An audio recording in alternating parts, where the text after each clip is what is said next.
జిల్లాలో ఉన్నటువంటి అన్ని మండలాల్లో ప్రతి మండల కేంద్రంలో కూడా జూన్ 4వ తేదీ ఈ కార్యక్రమాన్ని నిర్వహించడం జరుగుతుంది.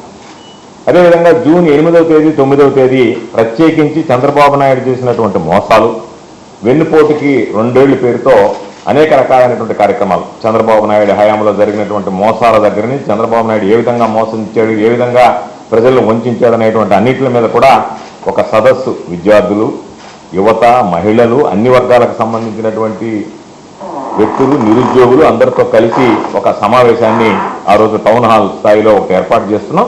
దానికి సంబంధించి ప్రతి నియోజకవర్గంలో కూడా ఒక దగ్గర ఒక చోటు దాన్ని ఇండోర్ అంటే అందరితో కలిసి కూర్చొని ఏదో బహిరంగ సభలాగానో లేకపోతే ఒక ర్యాలీ లాగానో కాకుండా ఒక దానికి సంబంధించి ఒక ప్రత్యేకమైనటువంటి ఒక సదస్సులాగా ఒక కార్యక్రమాన్ని నిర్వహించదలపెట్టాం. అందరితో ముఖాముఖి కార్యక్రమం, దానిలో ఏ విధంగా మనందరం కూడా ఏ విధంగా చంద్రబాబు నాయుడు చేసినటువంటి మోసాలు ఏంది, ఏ వర్గానికి ఏ విధంగా చంద్రబాబు మోసగించాడు, వాటికి సంబంధించి ఏ విధంగా భవిష్యత్తులో ప్రజల్లోకి తీసుకువెళ్లాలనేటువంటి దాని మీద కూడా ఒక చర్చాగోష్ఠి కార్యక్రమాన్ని 8, 9 తేదీల్లో నియోజకవర్గ స్థాయిలో ఒక దగ్గర టౌన్ హాల్స్ కావచ్చు, కన్వెన్షన్ సెంటర్ కావచ్చు, కళ్యాణ మండపాలు కావచ్చు, ఎక్కడైనా సరే దాన్ని నిర్వహించేటువంటి దానికి జూన్ 8, 9 తేదీలు నిర్ణయించడం జరిగింది. చివరిగా జూన్ 12వ తేదీ ఏదైతే ఉందో రాష్ట్ర వ్యాప్తంగా ప్రతి నియోజకవర్గంలో కూడా నియోజకవర్గ స్థాయి ర్యాలీలు, భారీ స్థాయిలో ర్యాలీలు, నిరసనలు ఆ రోజు వెన్నుపోటుకి వ్యతిరేకంగా చంద్రబాబు నాయుడు వెన్నుపోటుకు 2 ఏళ్ళు అనేటువంటి దానికి ఆ రోజు దానికి సంబంధించినటువంటి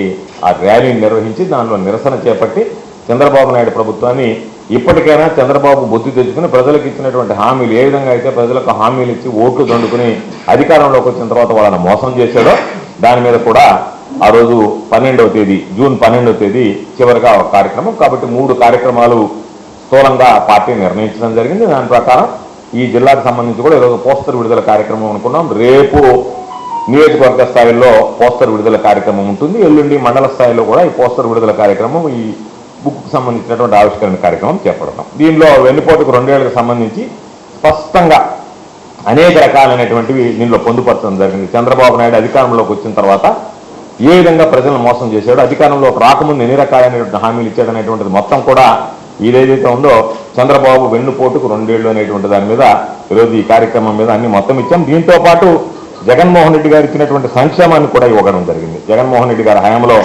డీబీటీ పద్ధతి కింద దాదాపుగా 8,70,70,6,898 కుటుంబాలకి డీబీటీ పద్ధతిలో 2,73,756 కోట్ల రూపాయలు నేరుగా డైరెక్ట్ బ్యాంక్ ట్రాన్స్ఫర్ ద్వారా నగదు బదిలీ చేయడం జరిగింది. వాళ్ళ లబ్ధిదారుల సంఖ్య 8,70,06,898. డైరెక్ట్ బ్యాంక్ ట్రాన్స్ఫర్ చేసిన ద్వారా బదిలీ చేసినటువంటి మొత్తం 2,73,756 కోట్లు.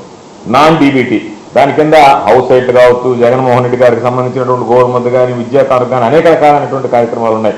వాటన్నిటికి సంబంధించి 4,49,67,502 మంది లబ్ధిదారులకి 1,84,604 కోట్ల 32 లక్షల రూపాయలు నాన్ డీబీటీ ద్వారా 5 సంవత్సరాల కాలంలో జగన్మోహన్ రెడ్డి గారు ప్రజలకు అందించడం జరిగింది. మొత్తం చూస్తే 13,19,74,400 మంది లబ్ధిదారులకి 4,58,360 కోట్ల రూపాయలు జగన్మోహన్ రెడ్డి గారు ముఖ్యమంత్రిగా ఉన్నప్పుడు అందించడం జరిగింది. కాబట్టి ఆ ప్రభుత్వంలో ఏ విధంగా జరిగిందనేటువంటి వివరాలను పొందుపరచడంతో పాటు చంద్రబాబు నాయుడు ఇచ్చినటువంటి హామీలు ఈరోజు ఏ విధంగా ఆ హామీలన్నీ కూడా అమలు కాకుండా చంద్రబాబు నాయుడు మోసం చేశాడనేటువంటి దాని మీద కూడా పూర్తి స్థాయిలో వెన్నుపోటుకు 2 ఏళ్ల పుస్తకంలో అన్ని వివరాలను కూడా పొందుపరచడం జరిగింది.